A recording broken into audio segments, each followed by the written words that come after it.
జిల్లాగా చేయాలని, అలాగే ఎన్నికల ముందు చంద్రబాబు గారు ఇచ్చిన హామీని నిలబెట్టుకోవాలని ఆంధ్రప్రదేశ్ గిరిజన సంఘం తరపున డిమాండ్ చేస్తున్నాం.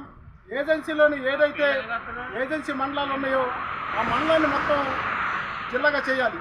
అటు అల్లూరి సీతారామరాజు, ఎటపాక గ్రామాలని మొత్తం కలిసి మొన్న పోలవరం జిల్లా చేశామని ప్రకటించారు. వాస్తవంగా అటు గ్రామాలు మొత్తం జీలిమిల్లి మండలం, పుట్టైగూడెం మండలానికి మొత్తం తీసుకొస్తున్నారు. ఈ తీసుకొచ్చే గ్రామాలని ఏజెన్సీలో లేకుండా దీన్ని పోలవరం జిల్లా చేయటం అంటే ప్రభుత్వం సిగ్గుచేటు. దాన్ని తక్షణమే మార్చుకోవాలి.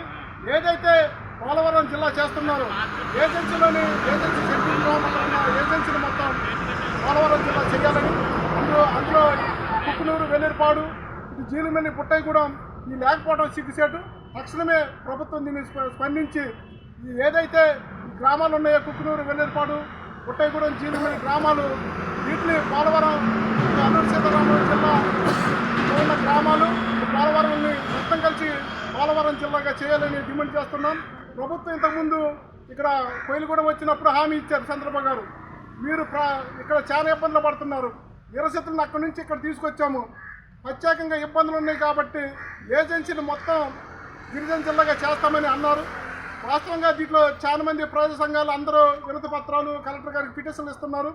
దాన్ని పేర్లు మా తమ్మన్న ద్వారా పేరు పెట్టాలని, అల్లూరి సీతారామరాజు పేరు పెట్టమని, ఏ పేరు పెట్టినా మాకు అభ్యంతరం ఏం లేదు. కానీ తక్షణమే ఏదైతే ఈ గ్రామం లేకపోవడంతో ఆందోళన చేస్తున్నాం. ఇంతకుముందే సచివాలయం దగ్గర పిటిషన్లు ఇవ్వటం, వినతి పత్రాలు ఇవ్వడం జరిగింది.